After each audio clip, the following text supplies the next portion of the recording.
exterior, beaten the villain Toll, and helped inspire the Mienk to a workers' revolution. Oh, that's all very easy for you to say, but your idea of civilized behavior is licking your own bottom in public. No. My adventures above the clouds were filled with untold dangers, death-defying escapes, and some really quite extraordinarily large Bielaribica. And it happened like this.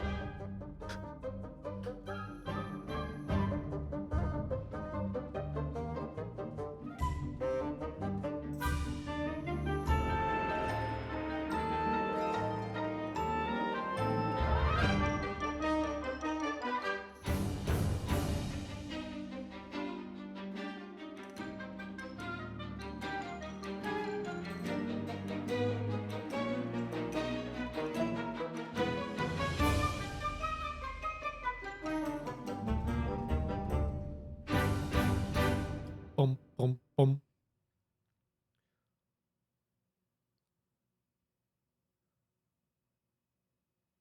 Weeks had passed since I left Plutonia, and one evening, exhausted, I simply fell asleep at the foot of a strange windmill. And when I awoke, well, that thought didn't cross my mind. I was exhausted after all. This is beside the point, my nosy canine friend. What matters is this. When I awoke, the windmill and the ground around it had been carried high into the air. What magic was this? Что за магия? As unlikely, perhaps, as a suitcase-sized dog orbiting the center of the Earth for many years. Quite.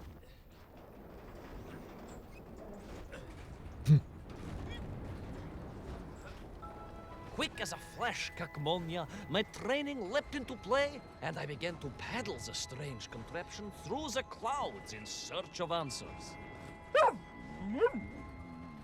It is entirely possible that a miller who owns a windmill capable of levitating high into the air may also own a flying machine. Of course. Oh, now you're just being silly. May I continue my recounting of how I sailed over the sky gardens towards the mystical city of Peru? Oh, I must, my moil shut. You know, when they teach you how to paddle balloons. That's your standard military training, right? That's in the manual, isn't it?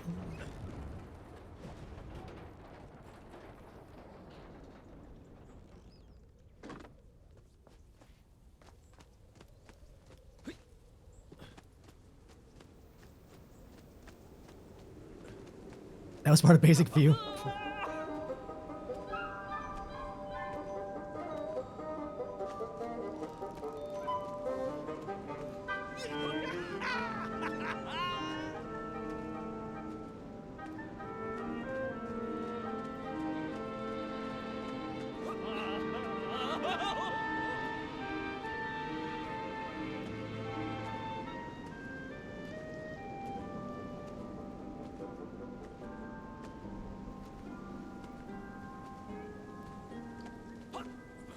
What powerful emanations! What mighty gusts! What an epic squall! They reminded me of Cousin Pavel, yes! But whereas his rearward zephyrs could curdle milk and tarnish the Rearward teaspoon, zephyrs. these magical wafts only serve to carry me aloft and onwards. Saying he's got some bad gas, some strong farts, huh? Rearward zephyrs. That's. I think that's my new favorite.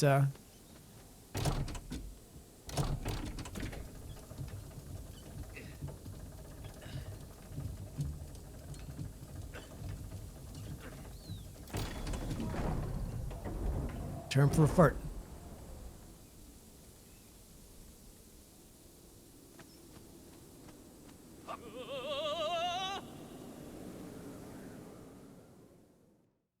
But something was afoot in the gardens of Perun.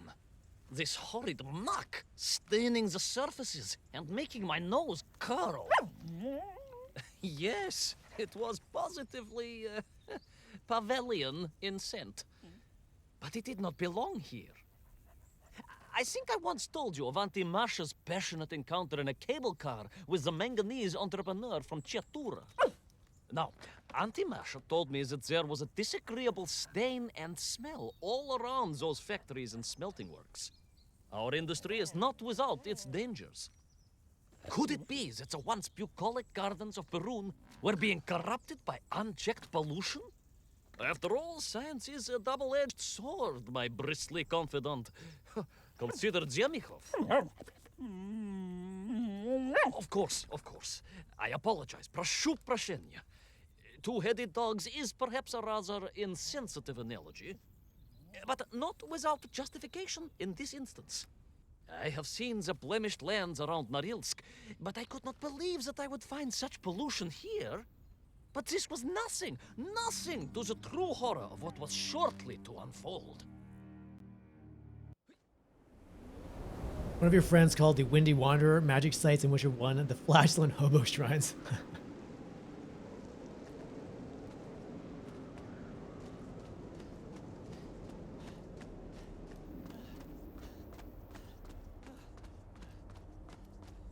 Getting some Bioshock Infinite vibes a little bit.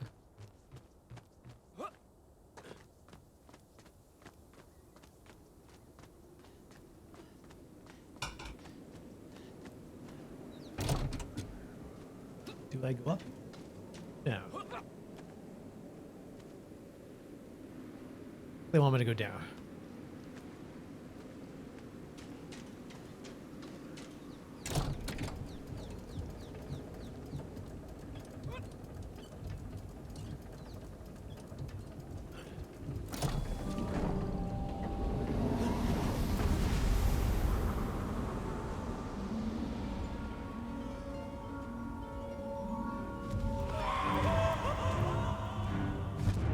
Maybe we run away. That terrible Strashnaya machina, spewing its poison into the air, had created a monstrous being. A being. A malignant spoiler of the noble and pure. And it had taken on the form of its prey. Well, of course. No, конечно, I was the prey. The citizens of Perun had clearly long since fled the evilly sentient smog, but I inadvertently wandered into its lair. Oh, I know. Misfortune seemed to dog... Oh, sorry, I do apologize. To follow my every footstep. But no time to ponder, no time to bemoan the hand that fate had dealt me. No, all that was on my mind was escape, конечно.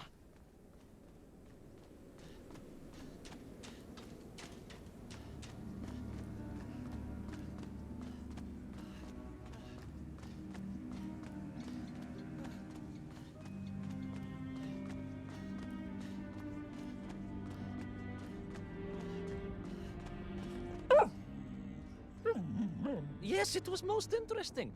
The windmill seemed to be from an earlier age. Perhaps this was a devastating warning of the destructive power of unfettered industrialization. I most certainly had not forgotten about the windmills. I did not get carried away. You are missing the point. Perhaps because you are only a small dog. Oh, a brilliant, brave, spacefaring dog, of course, but a small Sabashka nonetheless. If you perhaps listened more and interrupted less, I am just getting to the explanation of the windmills.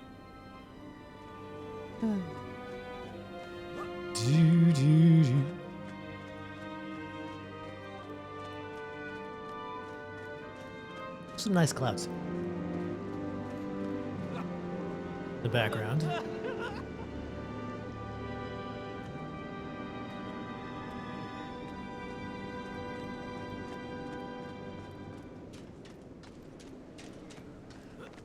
Nope. My stinky nemesis was back. But more interesting was the change in the city. Okay, that...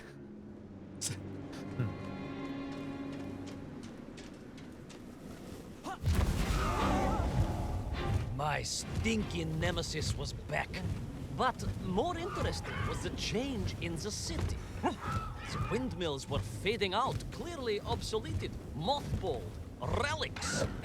Instead, a sense of an obsession with power was apparent.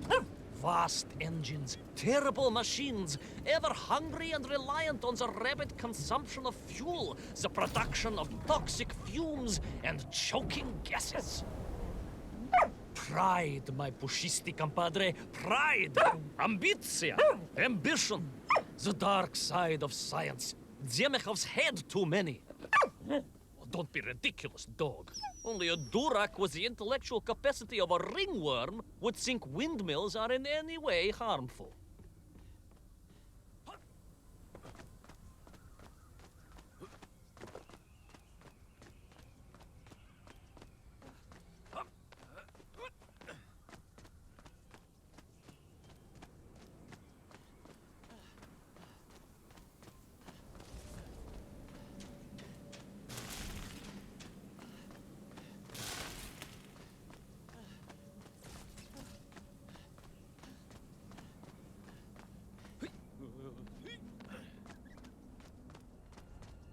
We get to go for a balloon ride.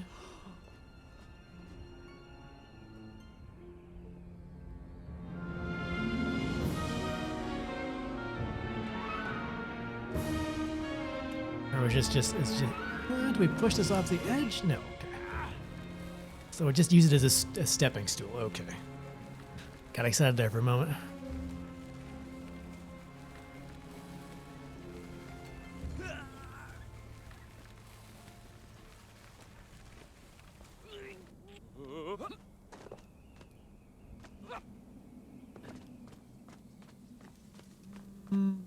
A little more.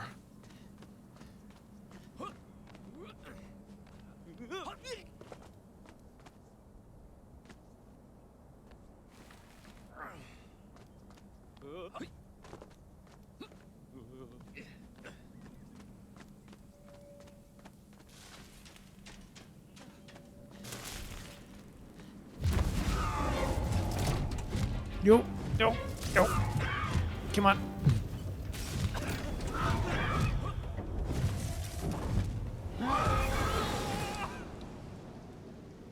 Whew.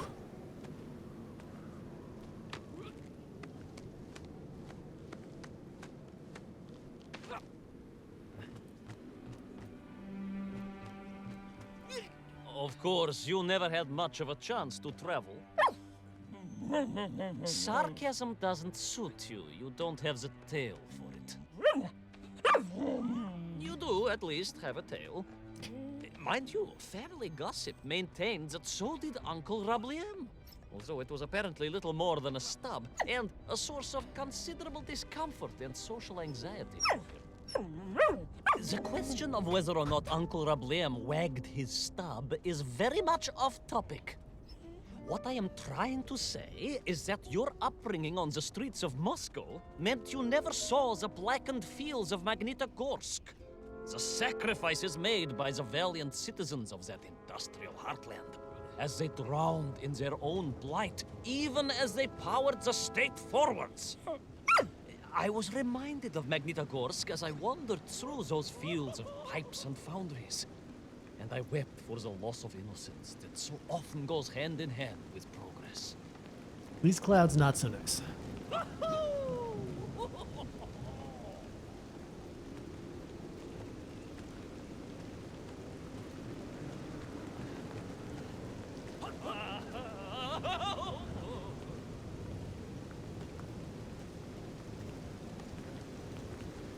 Reminds me of Jan Jansen from Baldur's Gate 2.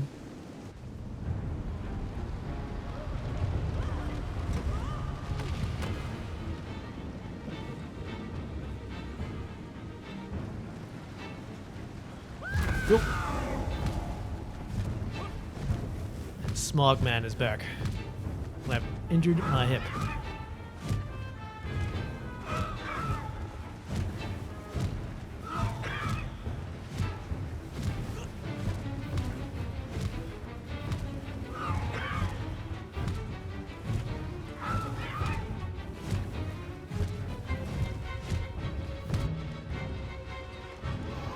Come on. Yeah, there we go, Ivan.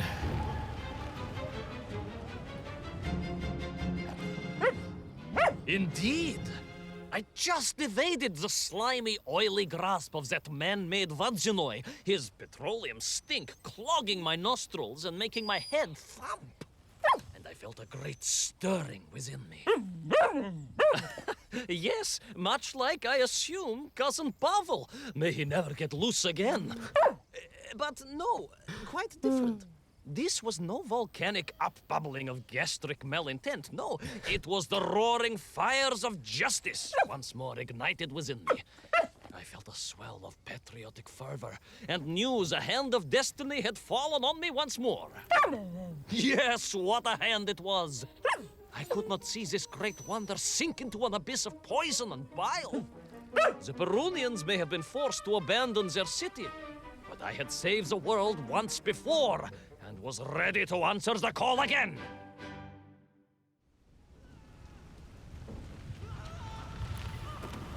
So, unless he's just totally bonkers and talking to an imaginary dog, part of this, there is some truth to his story. I mean, he could be totally bonkers and talking to an imaginary dog, but...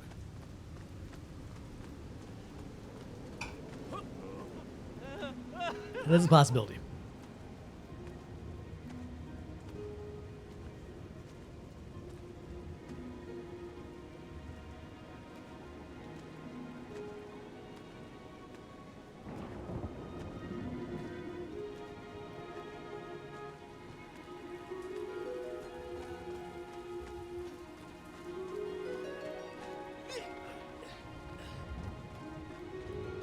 What is that?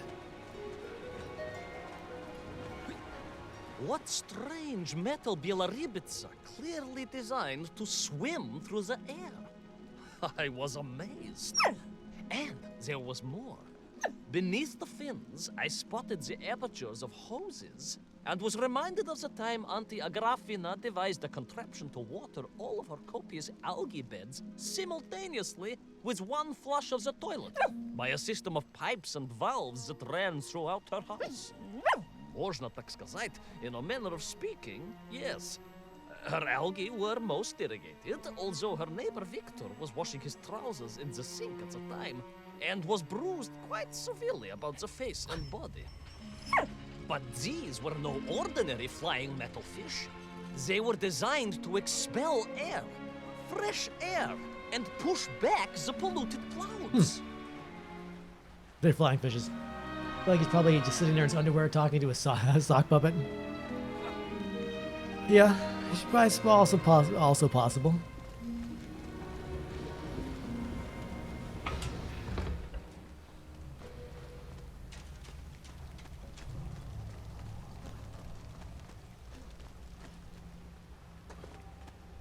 I'm gonna choose to believe there's a little truth. There's a nugget of truth in here somewhere.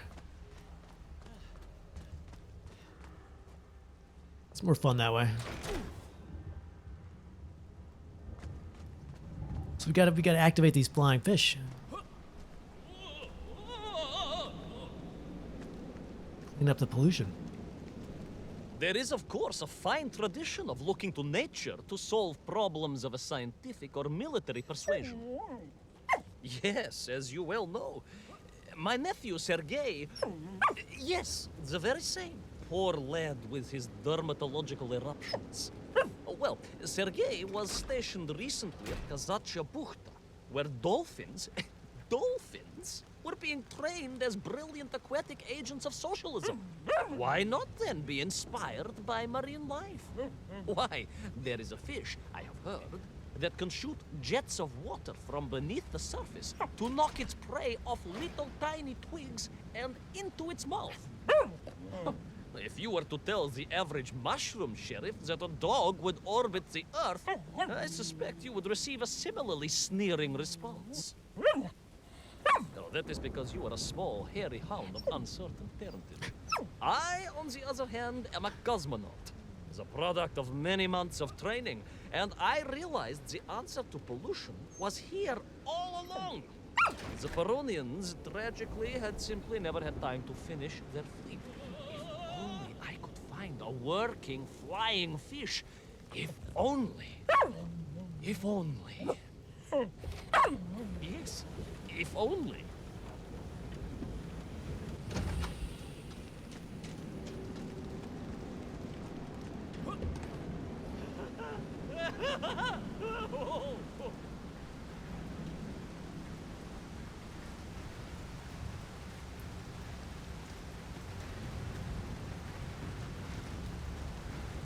It made perfect sense, of course.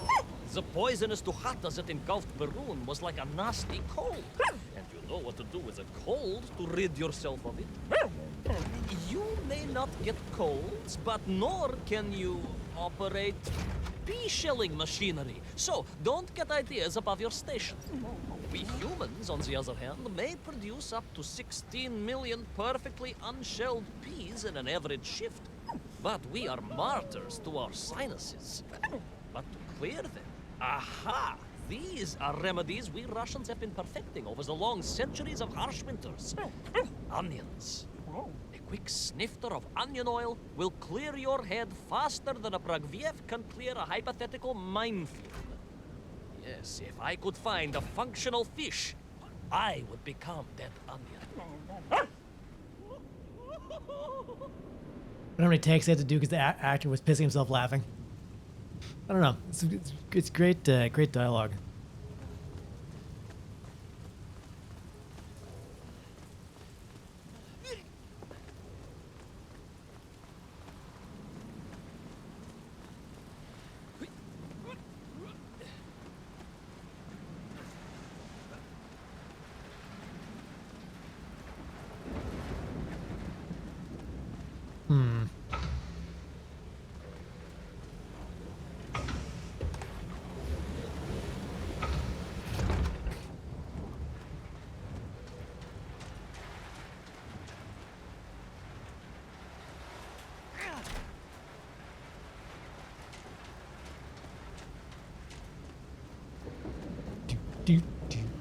I know. I thought it was gonna be. I have some puzzle. I need to figure out which order to turn these in to get them get out of there. But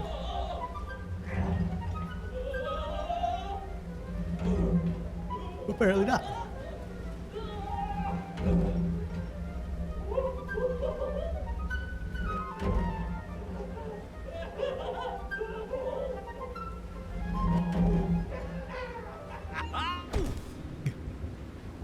At least he's enjoying himself, right?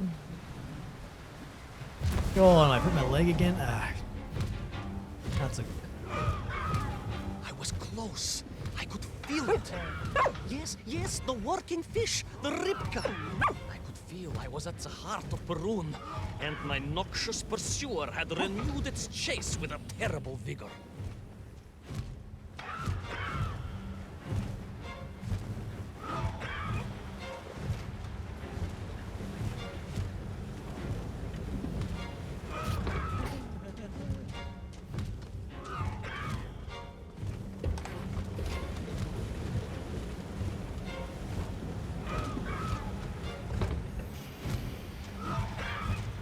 Like it's coughing and gasping. It's a nice touch.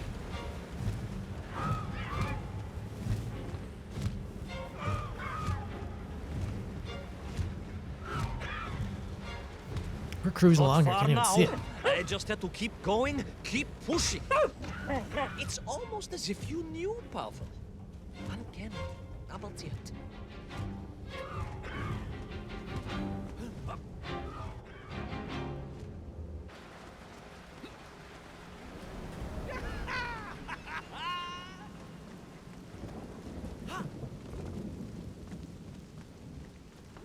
There she was.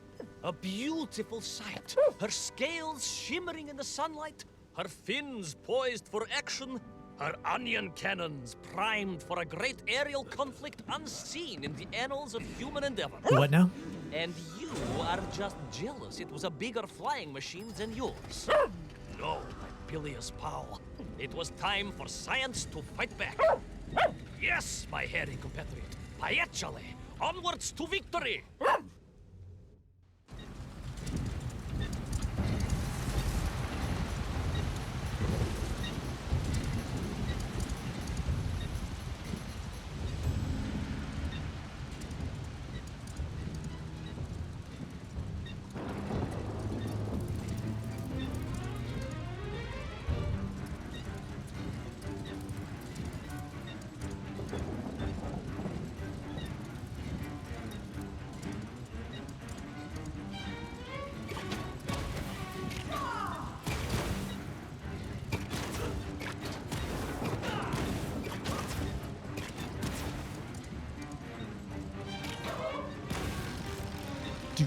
Ah.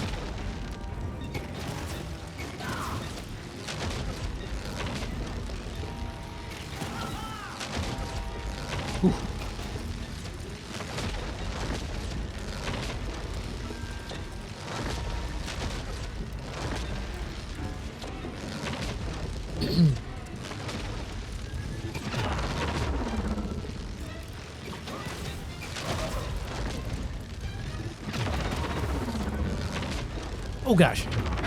It's like, they do. Tis the beast.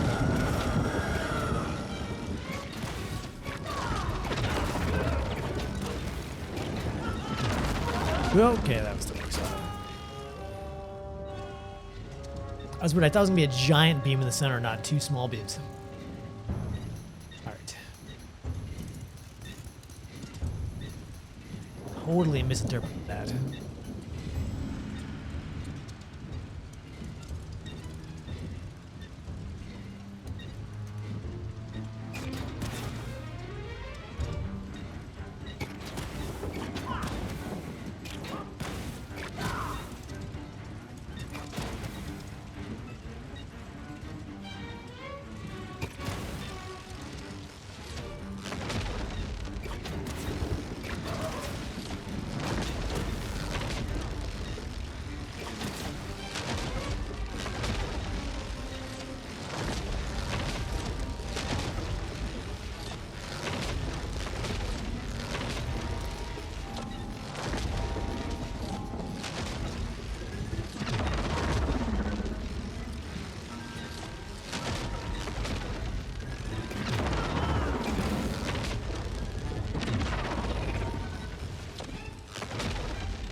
I feel like onions are not doing anything to this guy. Oh, I gotta blast his mouth. Didn't he?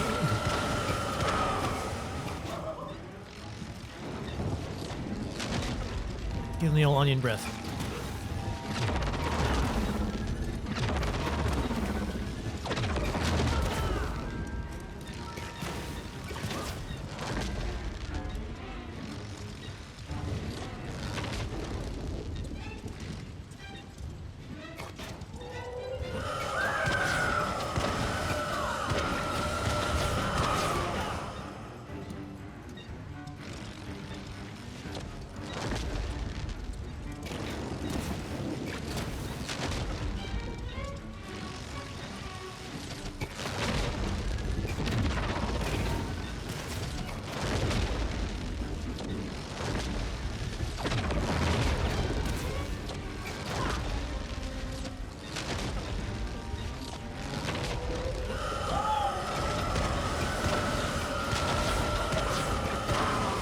Yes.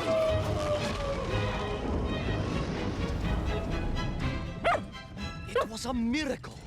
I found myself swooping through beautiful clear skies, the strange interior sunlight gleaming on the sides of my fishy vessel.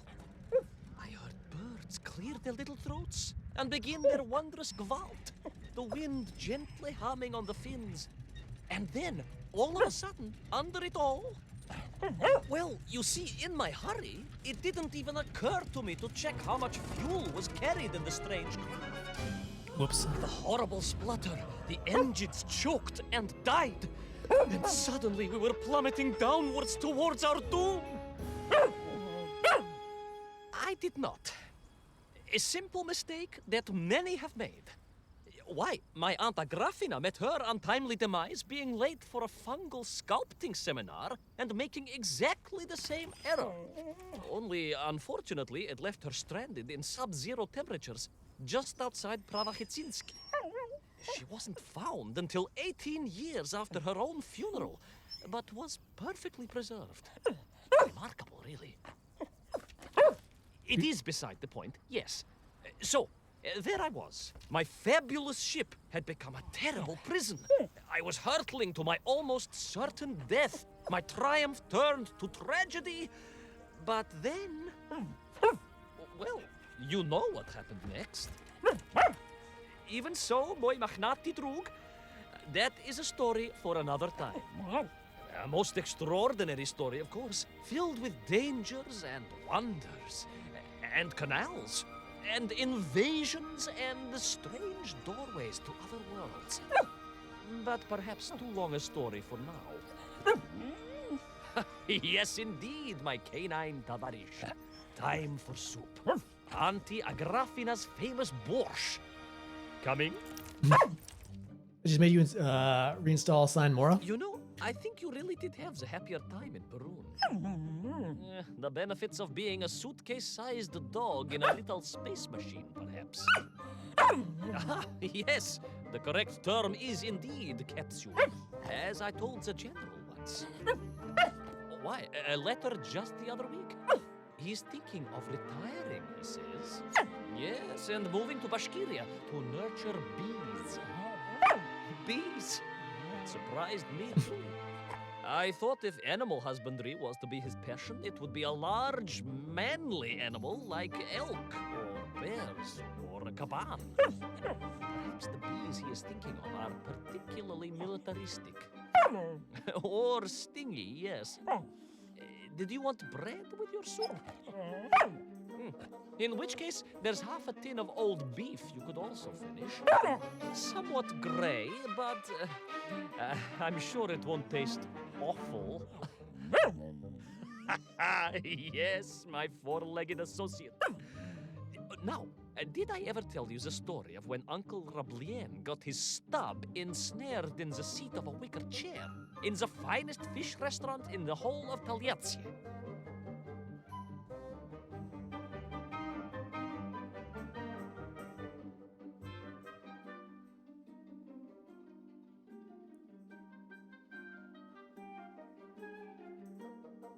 Sign Mora? I've never heard of that game before.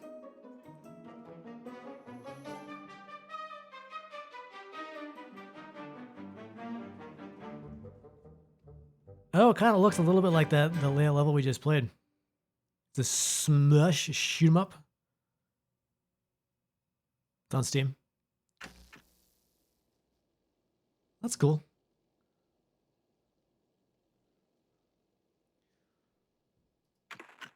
All right.